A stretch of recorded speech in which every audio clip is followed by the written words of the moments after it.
The opposite of Agile used to be Waterfall, but those days are long past.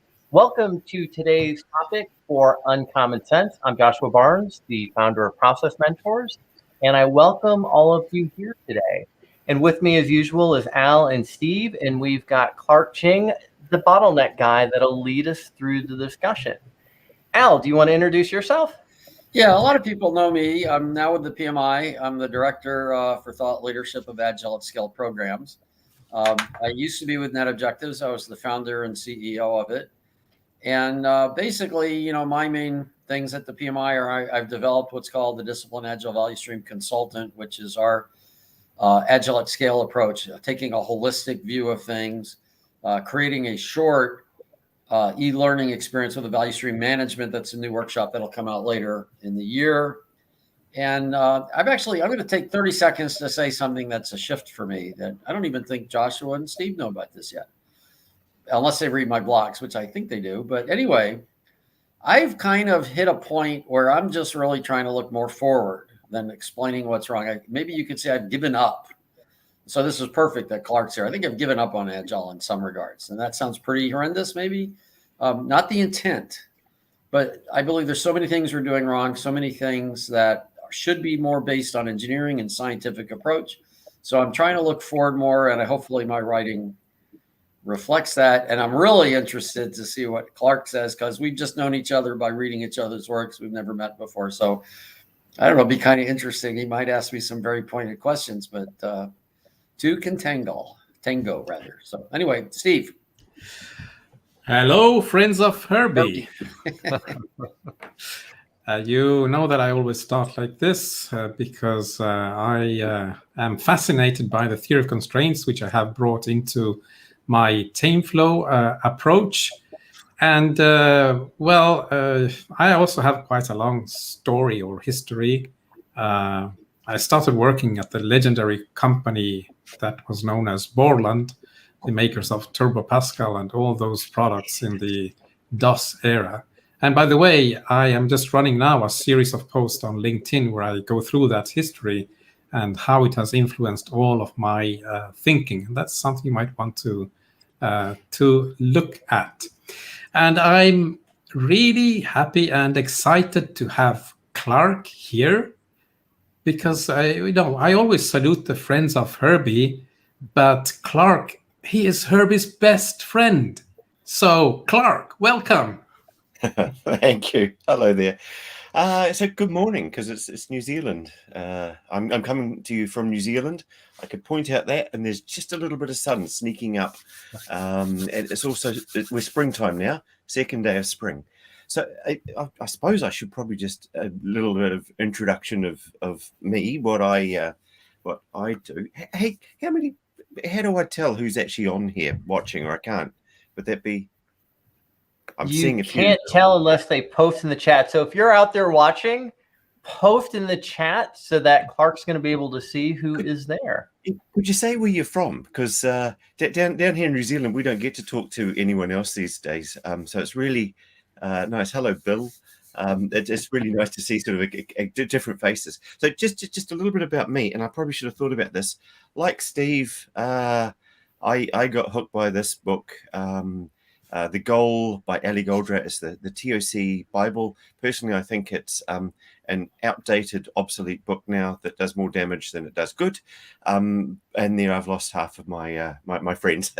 So, but I love this book. It taught me everything I know, and I wish everyone would actually read it. And the trouble is that I can't get everyone to read it. So this isn't really an advert.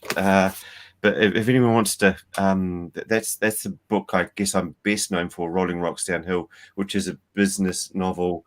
And I'm mostly showing you that just to show that I actually vaguely know what I'm talking about. And I should have another book, The Bottleneck Rule.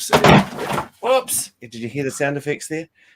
If anyone really wants to kind of like just get their head around... hello from Alaska. If anyone wants to get their head around TOC, just have a look at this. And if you want a free copy, share, share.toc.guide.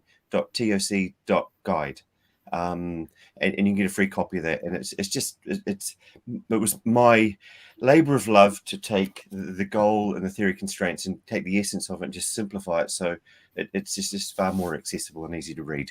And it's a free copy of that. Anyone wants a free copy, just either find me on LinkedIn or we'll do whatever you will.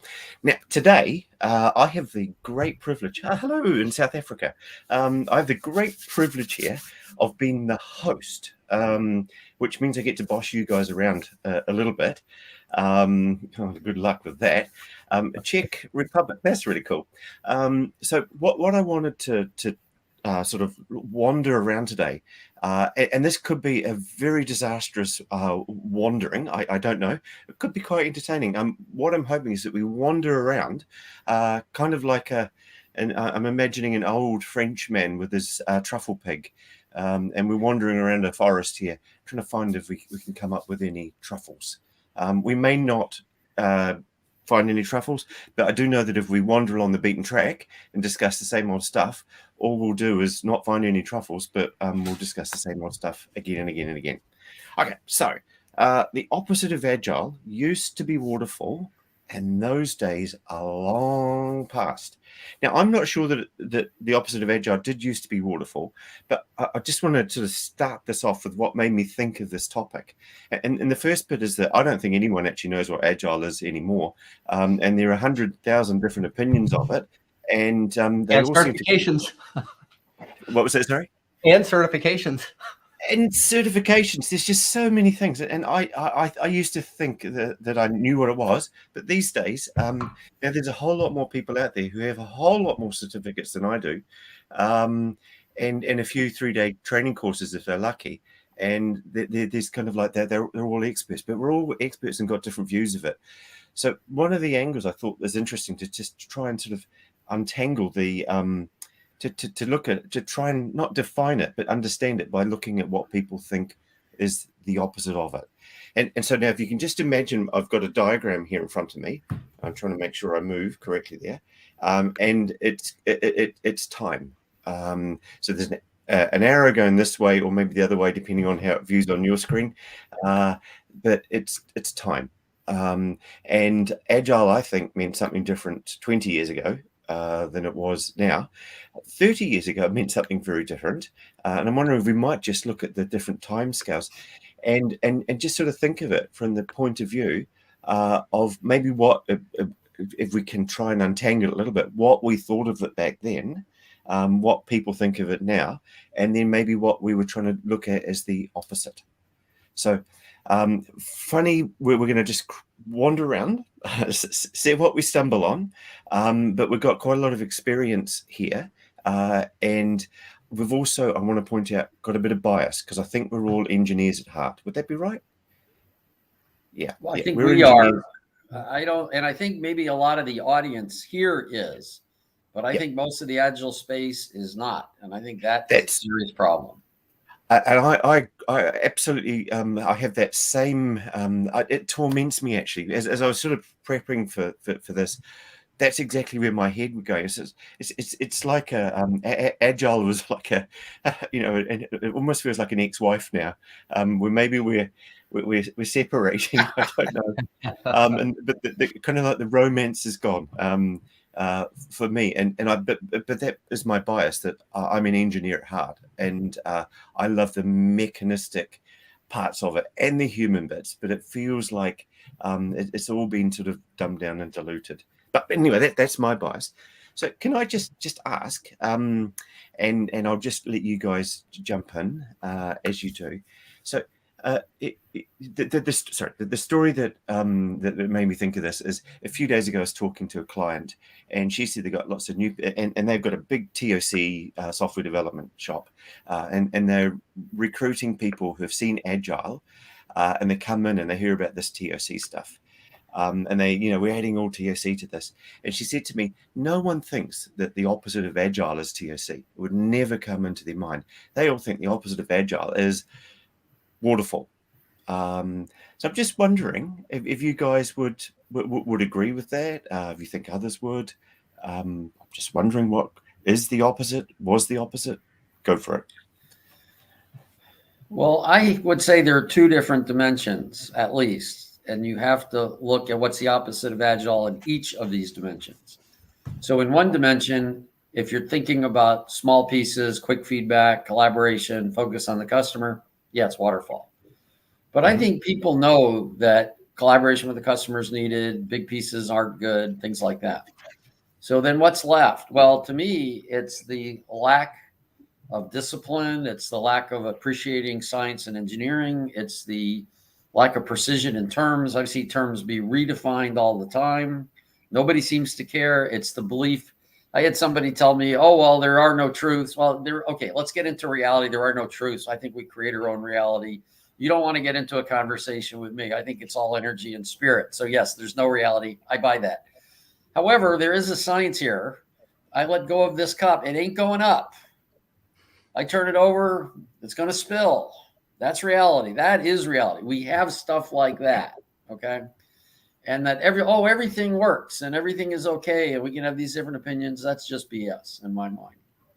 And I think part of the reason it persists is many people who say it's not engineering, they don't understand what engineering is. And I hate to be kind of that flagrant and blatant, maybe arrogant about it. But I hear a lot of talks about we're not engineering. And I say, you don't know what engineering is because what you just said is not in there is in there. Craftsman, artistry, that's in engineering. Look at any of Gaudi's work, for God's sakes. Anyway, that's my rant. I was going to say, I think a lot of it, unfortunately, has gotten to where the mindset is around what each little team is going to do. Right. And so they're very selfish with their focus on we're getting our little part of something out. And then on top of that, it's, well, what is the outcome? Is the outcome that something got pushed from that team into a production environment or handed off so that it could be released? And they celebrate that versus something that is, and I'm sure Steve's going to get on top of this, right? How they're measuring an actual objective they're trying to achieve and the outcomes that we're actually seeing. Right. And that's where I think, unfortunately, a lot of the so-called, agility thought lands, which is just too bad. Yeah, it's interesting you use the word selfish there because there's almost I'm not sure what the equivalent word for team-focused selfishness is, but it's almost like it's very teamish rather than customerish or even organization-ish. It does feel very deliberately siloed and proud of that a lot of the time. Steve, what do you reckon? Well, this thing of talking about the opposite of Agile and starting off with the consideration that it used to be waterfall immediately creates like a Manichaean divide. Agile came about because waterfall supposedly was bad and ugly, and Agile was the new beauty, all nice and shiny, and everything would be great with Agile. So while I don't like this confrontational positioning, because you know, Clarke, in TOC we have the evaporating cloud to resolve all these conflicts, and that's what I think we should use in practice. But the consideration is here, just as Agile replaced Waterfall because Waterfall was bad. And by the way, I think Waterfall really never existed. It's a fantasy, but anyway, that's the narrative. If now we are seeing something beyond Agile, well, maybe Agile is no longer so good. Has it replaced Waterfall? And therefore, we need the new Agile, whatever that might be. And if we get there, maybe we can resolve these conflicts and understand that maybe we have several shades of gray or pink or blue, whatever color you prefer. Yeah. Okay. So if I can take the waterfall bit and pull that back, if waterfall was really, if you just dumbed it down and just said it was trying to get everything right up front, trying to build a whole lot of stuff, and then basically testing and reworking the bugs out and the changes. So you had you spend most of your time fixing stuff that you thought you were getting right up front, and so the change in TFC terms, we call that the injection, was that we moved to smaller batches. And in my mind, that's what is the heart of Agile, is prioritization and working in smaller batches, and very good engineering inside that. Now, there's some other things that feel like the opposite of Agile if you go back maybe 15, 20 years. So, for instance, the first thing would be critical path project management. We've got a different beautiful mechanism for delivering projects on time. When you can call them initiatives if no one likes the word projects, but we call them. So we now have a mechanism to do that. So when I started out, my work was initially going, yeah, there's a lot of people doing the engineering side of it. I get that. Now, how can you deliver stuff on time when that's important? So nowadays, it feels like the reaction to time within the Agile community, maybe it's not everyone, but what's the word? Is it the zeitgeist, the worldview of Agile is that we don't make date commitments. So it's kind of like the opposite of Agile could be seen these days as actually making commitments to deliver stuff on time. And I don't know if that's true. That's just the kind of the vibe I get. I'm wondering what you guys think about that kind of stuff. Is the opposite of Agile now actually making commitments? I don't see anything wrong with making commitments. Yeah, me neither. I think the thing is you have to recognize what you know and what you don't know. While you were talking, Agile has gone through 4 phases for me. This is a personal story. This is not saying Agile's gone this way. So to me, the big revelation in Agile was the fact that you could actually build, in this software Agile, that you could actually build a slice of functionality that's part of the functionality you need and show it to the customers, and they could see it, use it, and therefore understand it. So even if you knew what you wanted to build, you never really did. But in software, you can build a slice, show it to them, and actually use it. Whereas in the physical world, you can't do that. Like I'm living in an apartment right now. I'm about to move into a house I bought a few weeks ago. And they couldn't build this floor before they built the floor underneath it. But in software, you can do that. So one thing was this build in slices to get better understandings. And then maybe get incremental value delivery. So I might not be able to deliver every slice, but I can get value out there. But the big shift for me was I realized when I look back, when I was doing kind of building this, then building this, then building this, I wasn't focusing on maintenance. I was just building this. Let's get this done.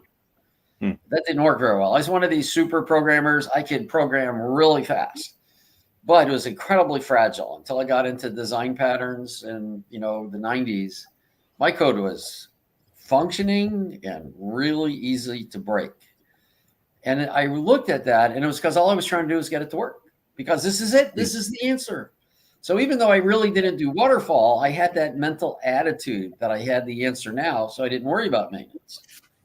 And then the last piece for me, which has been about the last 15 years, is applying lean, flow, theory of constraints, human psychology, organizational development, kind of the science and engineering.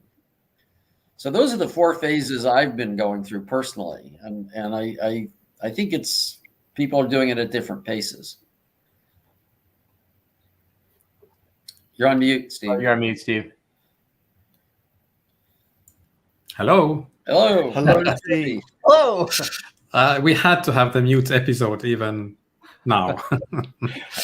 So I think that in this historical evolution of Agile, we cannot avoid the consideration that we have moved away from software.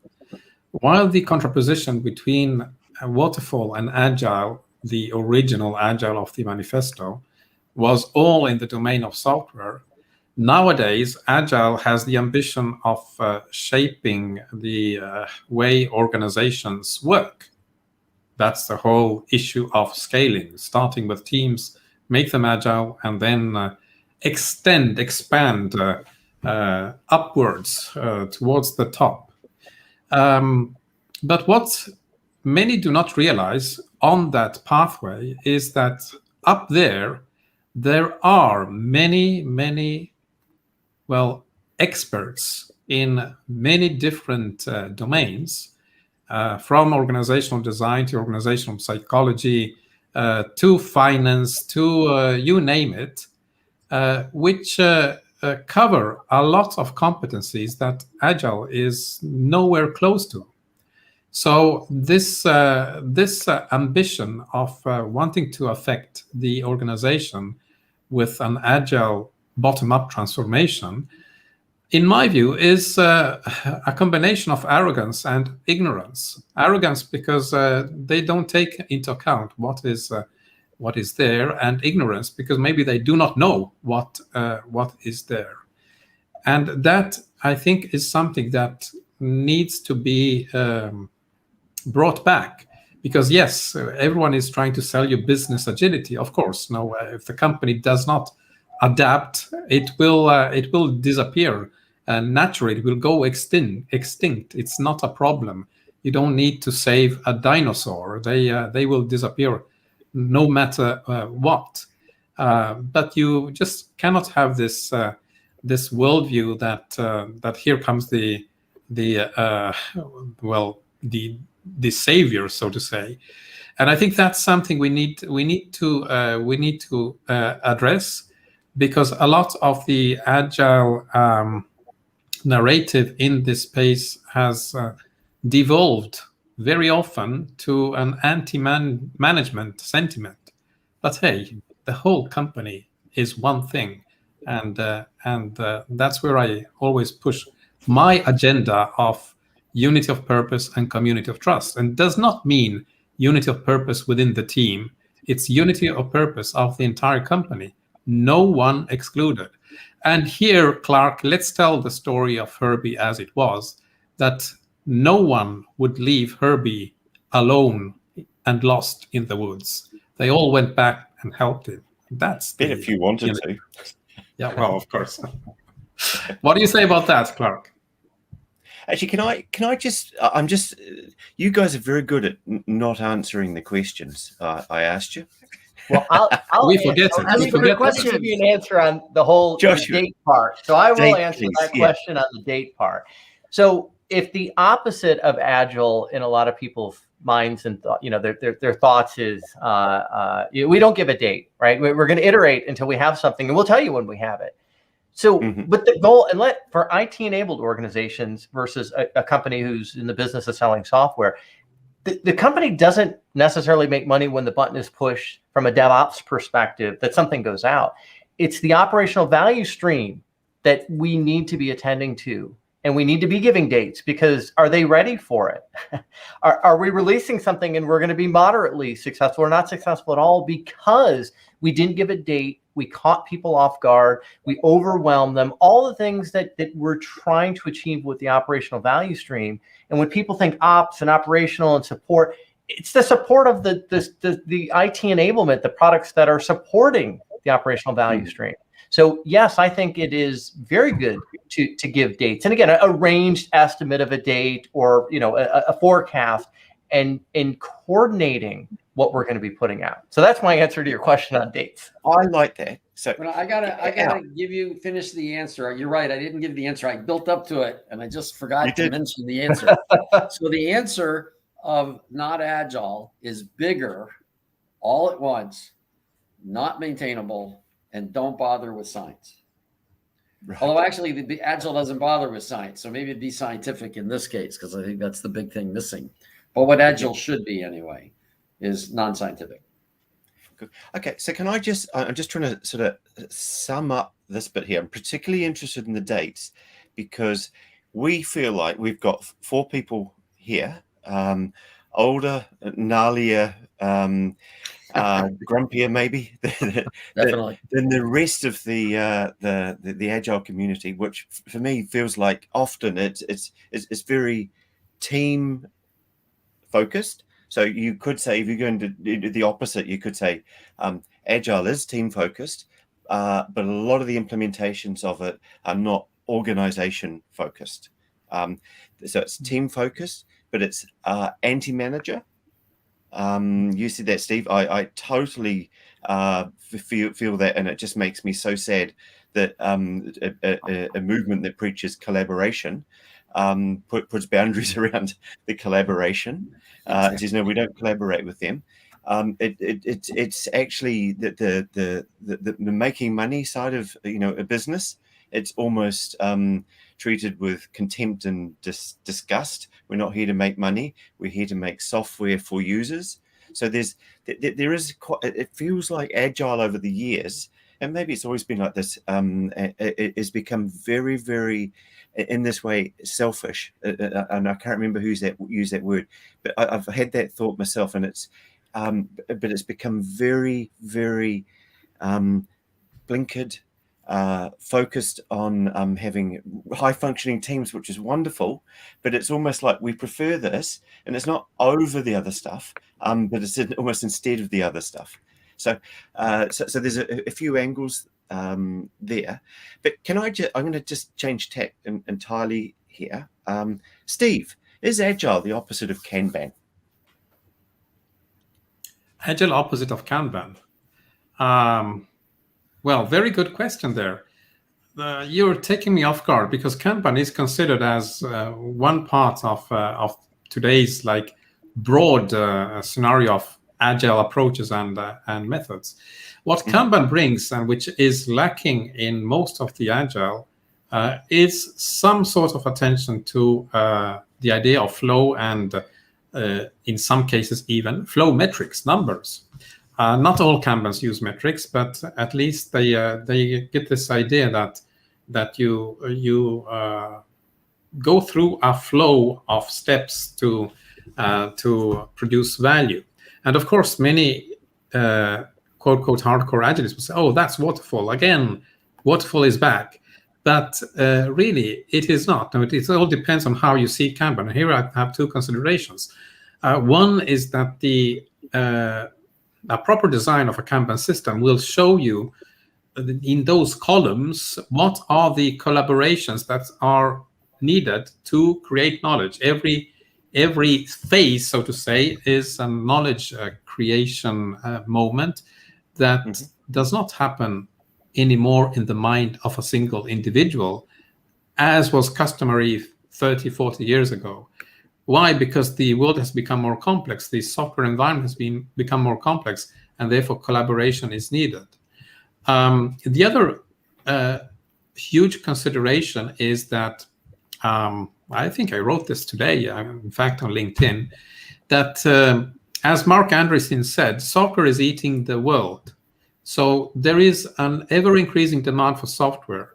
Now we don't the companies that are like software companies, purebred software companies, are a minority. Before, they were the only ones making software.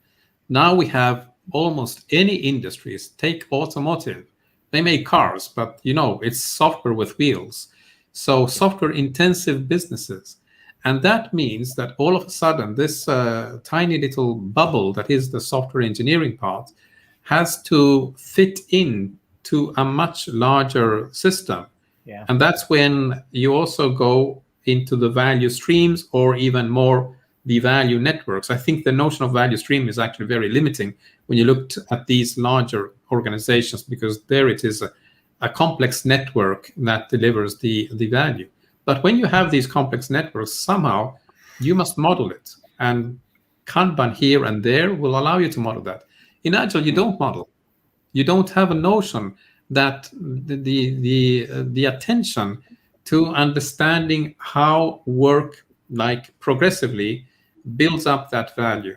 Yes, I saw there was a comment by Tom. Hello, Tom Gilb, who insists, of course, about the quantitative definition of value for multiple stakeholders, and that the production must be incremental.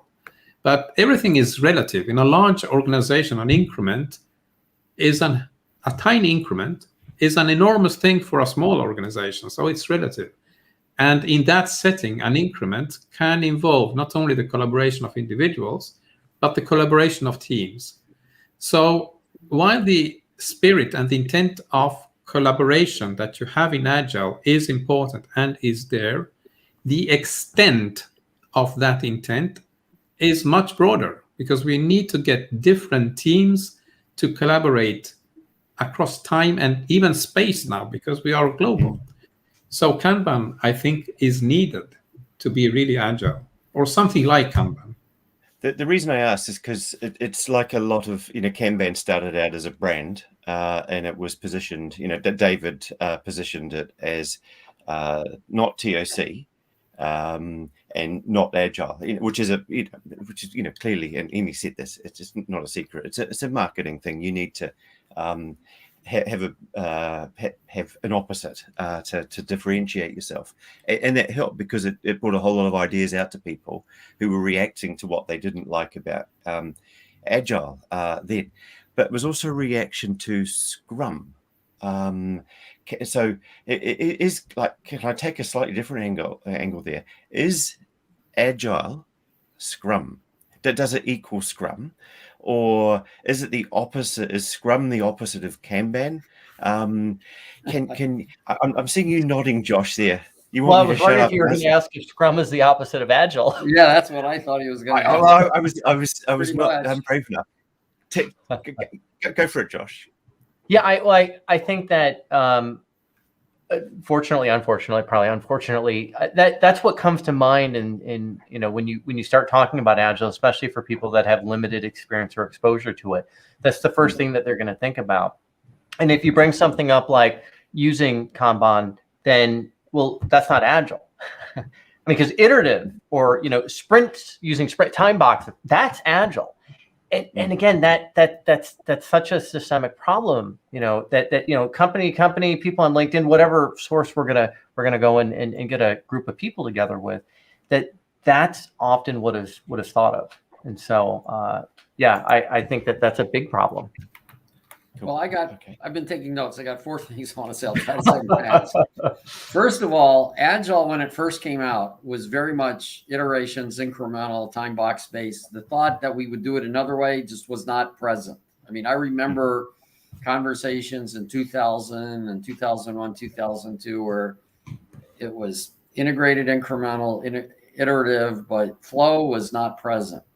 And when we talk about Kanban, we got to be very careful. So David Anderson and I formed Lean Kanban University. I left because of a variety of reasons, many of them technical, some of them personal, but the technical ones where we got to be careful. Kanban, according to Kanban University, is more about the Kanban method, which is different than Lean Kanban based under Lean. And I remember at a bar once, we were having coffee, actually, I think about it. We were sitting at the bar with coffee. With Jim Benson and Corey Lattice. And Corey's great. I love Corey. And he's usually very calm. And I can still remember him slamming his hand down, which was very unusual because I'd never actually seen him be that animated before. And he said, there is no Scrum. There is no Kanban. It's all Lean. And his point was that underneath it all, and it's not that Lean is everything. He didn't mean that. But he meant that underneath it all is theory, principles, how you get things done. And when you come up with something like Kanban or you come up with something like Scrum, it's a way of using those theories and models. Okay, try to be real fast on the other two. Sorry.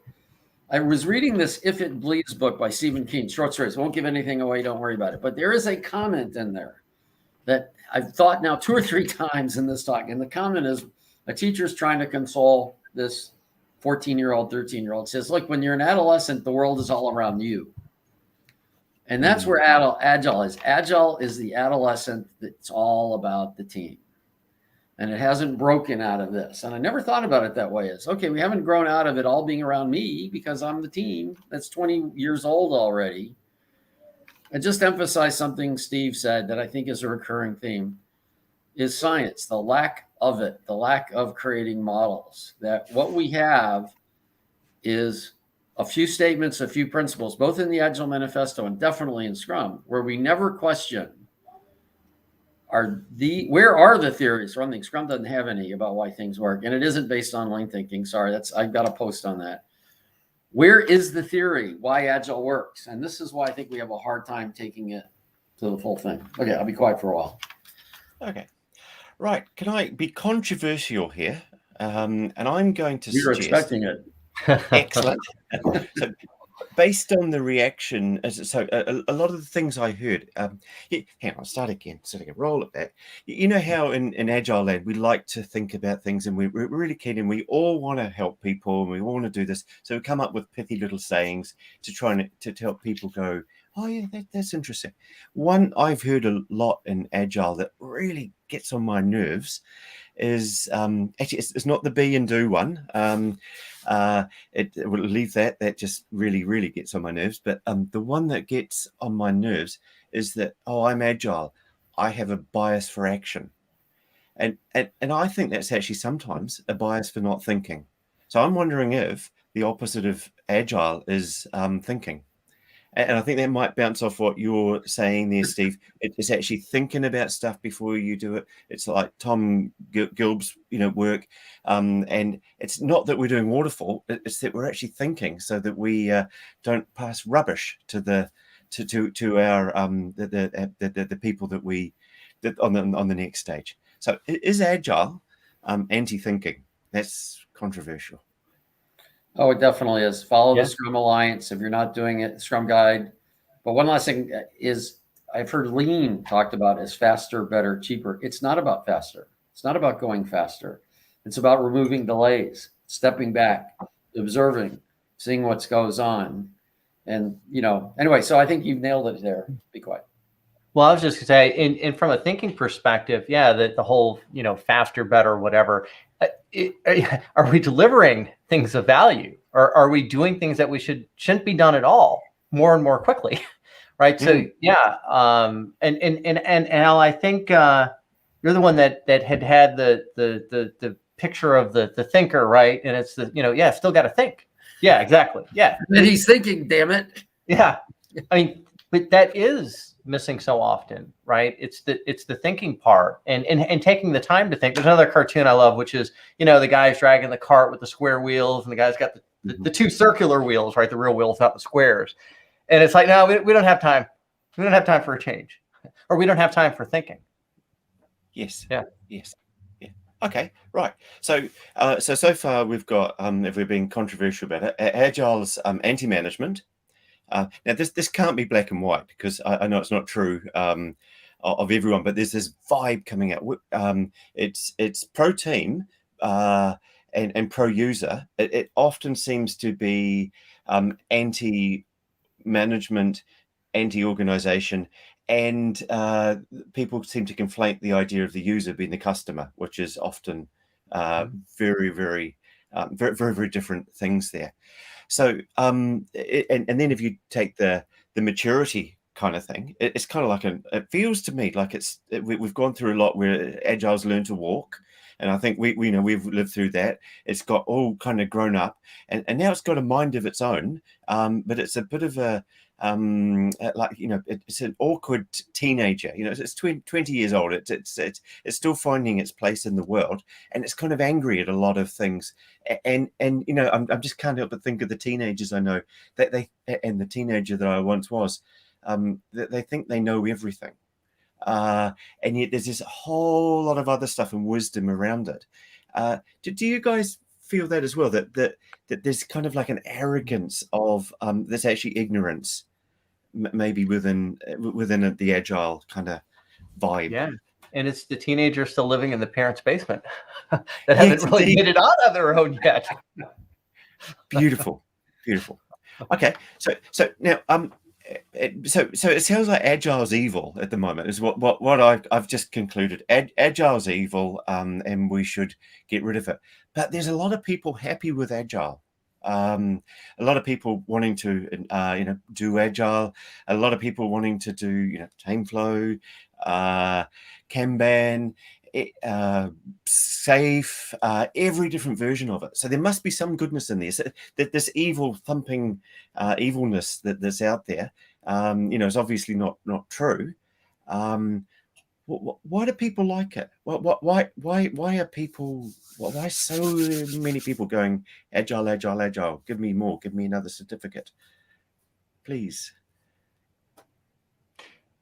Well, I'll just say, and I think it might be Tom that is posted there. Tom, your name never comes across. It just comes across as LinkedIn user, right? So whether it's Tom or someone else, get more concrete about results experiences. Yeah, I think in some of my recent experiences over the past few years, some of the agile is because people are concerned they're going to be left out. Like where am I going to go? Right? This agile thing is clearly here. I need to figure out to make my way through this. And I think that's some of what I've observed in a lot of the organizations that we've had the opportunity to work with is based somewhat around that. They feel if they're not going to get on this soon, they might be left out. Yeah, I think there are different reasons, and I think you've pegged one of them, that everybody's going agile. So as a manager, I have to go agile. People don't get fired for going with SAFe. People don't get fired for going with Scrum. They may not be effective, but they don't get fired for it. And then there are people who are actually making a lot of money on selling agile stuff. I'm not going to name names. I'm not going to name what they're selling, but I've had many people over the last 20 years tell me, I know this isn't the best stuff, but I'm going to keep selling it while the running of it is good. And you really can't blame people. I mean, they're giving what people want. I mean, it's hard to step out of that, out of what you're making money from. But then there's a bunch of people who kind of really want to see what happens. I'm going to put a plug in. There's another third community. In fact, I'm going to throw the idea out I mentioned earlier to Steve and Joshua. There is a growing community of people who want to create an agile, which is based on quantification, based on engineering, based on science, based on what works, based on some discipline, based on reality, in my opinion. Don't just say we based on empiricism and then ignore the evidence that's there and saying, well, this is key stuff. And I think that's where we have to go. The intent of Agile is wonderful. There's no question. I love Age of Agile by Steve Tendon. I think what he talks about how you have to have a focus on the customer and everything in the organization should support that, is brilliant. But that's really going back 20 years to what Agile was intended in its microscopic way, where now it's expanded. And one thing that hasn't been said keeps running across my mind, so I'll say it. There's the team dynamics, and then there are cross-team dynamics, and then there's organizational business. And people talk about how it's fractal, like implying the dynamics are the same. And I'm saying, are you crazy? Subatomic particles do not work the way atomic particles do not work the way atomic particles work in molecules, the way they work. There's a structure that might be similar, but the forces are completely different. And Agile has never really acknowledged this. We started with a team. The arrogance and ignorance has kept us at the team, has kept us with principles that are not often grounded in science and are very often solutions guised as principles. So anyway, Steve, is Agile evil, or is there goodness in there?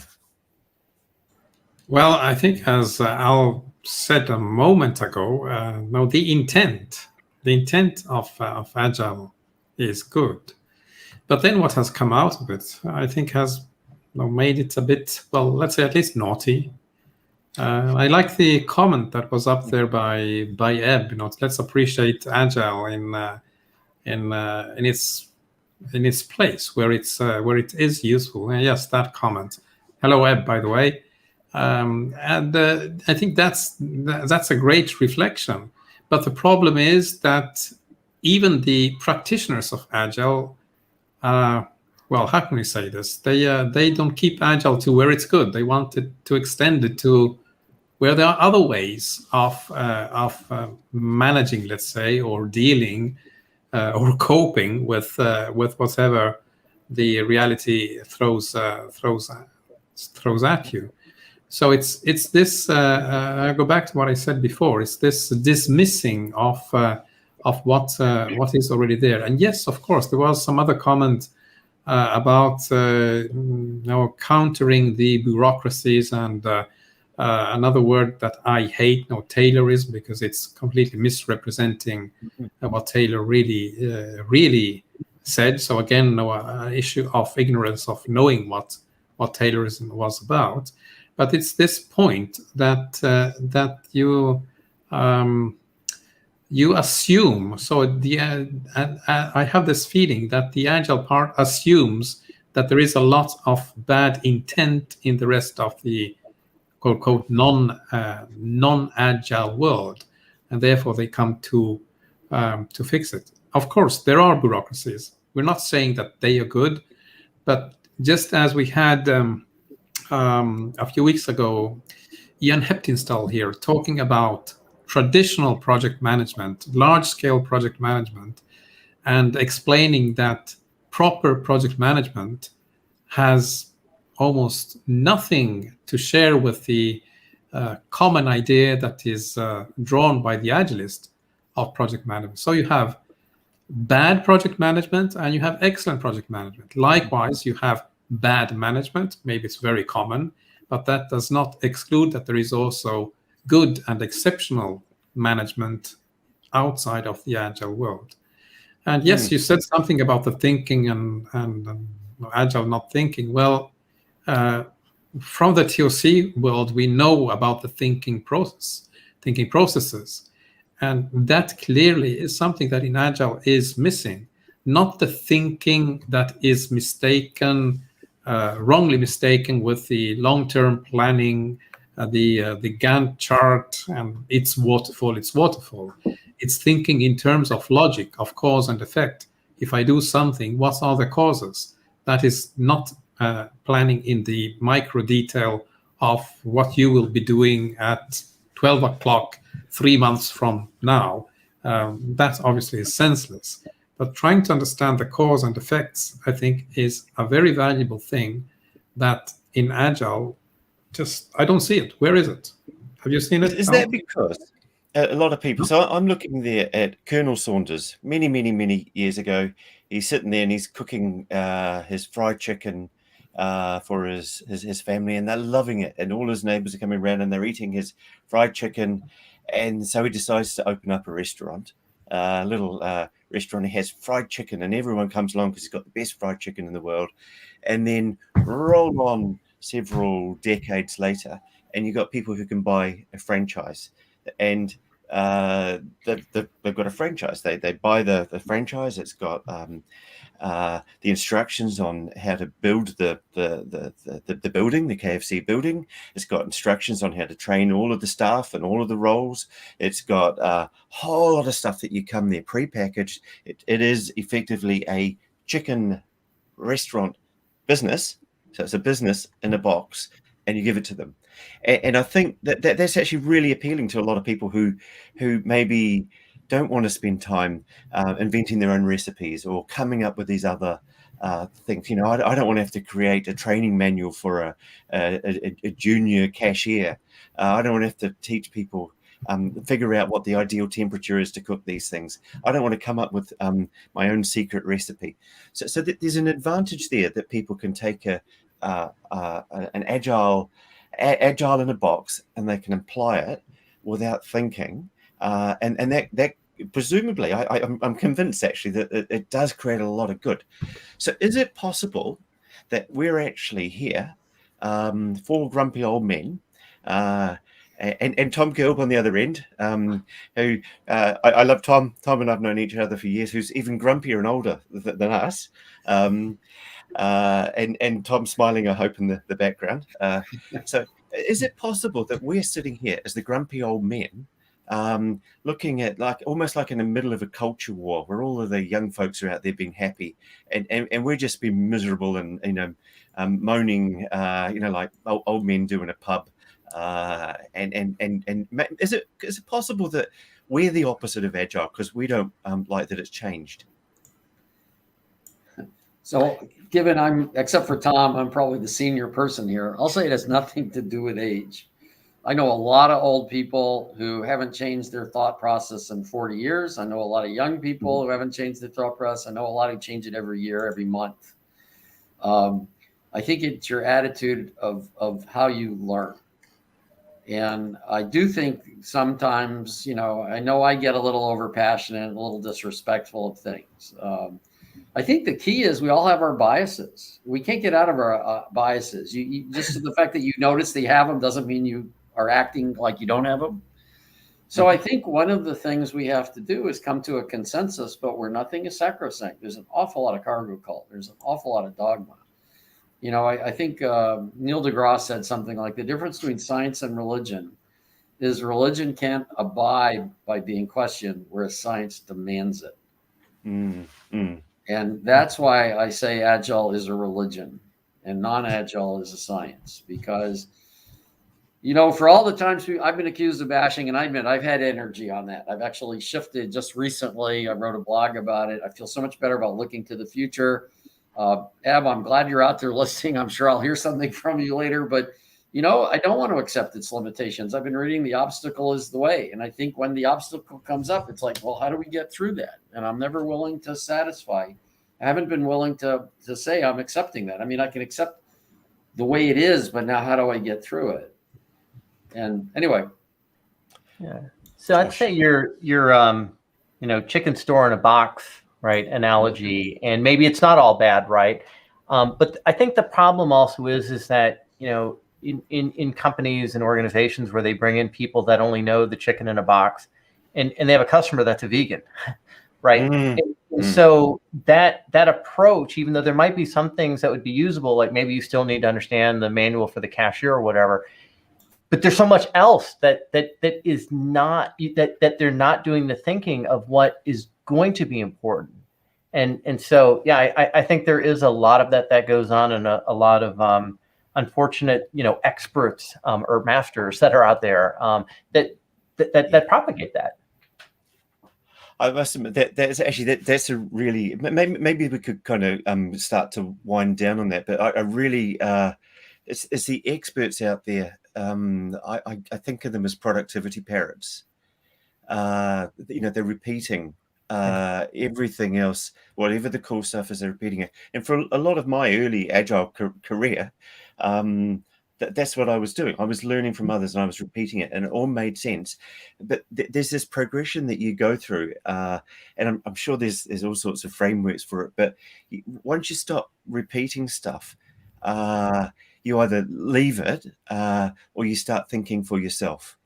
And I don't think that you can necessarily get to the thinking to yourself until you've gone through that parroting phase a bit and understood it. But then if you just only repeat the other stuff, you're not actually adding value.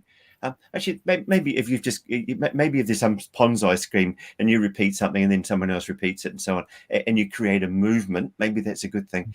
But there is something about being able to think for yourself. And like Steve and I have talked about this before, like with in the theory of constraints, we stand on the shoulders of one guy who was actually a whole lot of people around, you know, Ellie Goldratt. And we are... we look back, but now that we kind of look at his early work, we realize that he was making it up as he went along, and we were learning it from his books later, and then we were repeating it. And then it just like with Agile, over time, you start to be able to think for yourself and maybe divert from what you learn from your masters. So I'm going to just, I think that there's another angle here, and it's kind of like a cultural thing. I think that the opposite of Agile is command and control. Last question. So the opposite of Agile is command and control management, and that's what the real enemy is. An opinion, which I'm not sure how strongly I hold it. React, gentlemen. Absolutely not. Okay, Steve, talk. No, because now you're triggering me, and you know this. I know it. I know it. I want to hear it. The whole issue of command and control is okay. I'm going out of the box as usual. Is mostly a problem of difference in perceptions and mental models. Yes, you have some managers who are psychopaths and will micromanage and do the commanding. And I don't like the term command and control because it has another sense altogether in the military doctrine. But let's keep the wrong interpretation. And it's, if we exclude the wrong interpretation and we exclude the pathological cases, which are pathological, so they would need like medical psychological assistance, and look at the majority of managers who are perceived as command and control, I say that is not true. There is no command and control. It is simply that a manager up there has to be responsible for silo 1, silo 2, silo 3 on all these departments. And when they make a decision, they do it in order to optimize something. And therefore, they optimize for one of those departments and say, we do that. What happens? All the other 99 departments say, oh, he's commanding us to do something that is senseless. Of course it's senseless from your perspective. So you perceive as something as command and control, but it's only that the manager has no other option because that's what is being optimized for. And this is one of those things that if you take the TOC perspective with the thinking process and the evaporating clouds, you will get to a logical understanding that maybe that command that controlled the situation could be replaced by another thought that gives rise to another decision that makes everybody happy. And that's the power of the TOC thinking, that with a proper application of the conflict resolution techniques of TOC, everyone will have the same understanding, and all these silos will interpret that nasty command as a nice invitation to do something that makes totally sense. So command and control is not the problem. It's that people do not think, as you said before, Clarke. Cool. Al, We're what do kind you of reckon? running out of time, but I've got to ask Clarke a question. Yeah. Did you intentionally have the chicken franchise be it's a double entendre with Scrum? I'm just kidding. No, I'm not that clever, though. Next time I use that analogy, I'll pretend I was. Yeah, that's just hit me. Yeah, so it was perfect. It actually makes sense when you think about it, that it'd be the chickens doing it. Yeah, because the pig would be on the... anyway, we won't go there for the vegan. No, let's not. I'm sorry. I just know we're running out of time. I just had to throw that in. Cool. Josh, is it back to you? Are you command and control now? I'll yes, and I will optimize the time that we have left today to say thank you, Clarke, for leading us in this discussion, and thanks everybody for attending and the comments and all of that. And before we do wrap up, I do want to just, and Al, I'll ask you to keep it brief. Al had a really good idea for some next coming Uncommon Sense sessions, and to bring everybody kind of together. Do you want to just do a 30-second overview of that, Al? Yeah, so we're thinking of having a couple of more hosts. Aldo, I saw you're on. Your crew is one of them, and there might be one or two others, but I think that's pretty much it. We've had about 5 or 6 guest hosts, and we're thinking of, after we find 1 or 2 more, then waiting a week or 2, but then have a massive panel, like about 8, 9, 10 of us, and having a 2-hour session and talk about what's really next. Like, what if we don't try to fix where we are, but we jump to what we should be? I think that would be a great thing. So 2 things in the LinkedIn box. One is, you guys like that idea? And Tom, you're going to be invited, no worries. And do you like that idea? And is there somebody burning that you'd like on as well? But I think we've got enough, because 8 or 9 is going to be kind of big as it is. And that's why we have a 2-hour session. We'll let you know. Yeah. All right. Hey, so Clarke, you'll be invited too. Don't worry. This is all good. Well, thanks, Al. Thanks, Clarke. Thanks, Steve. And we'll see you next week on our next Uncommon Sense episode. Bye, everyone. Bye. Okay. Bye. Remember, Herbie is your best friend.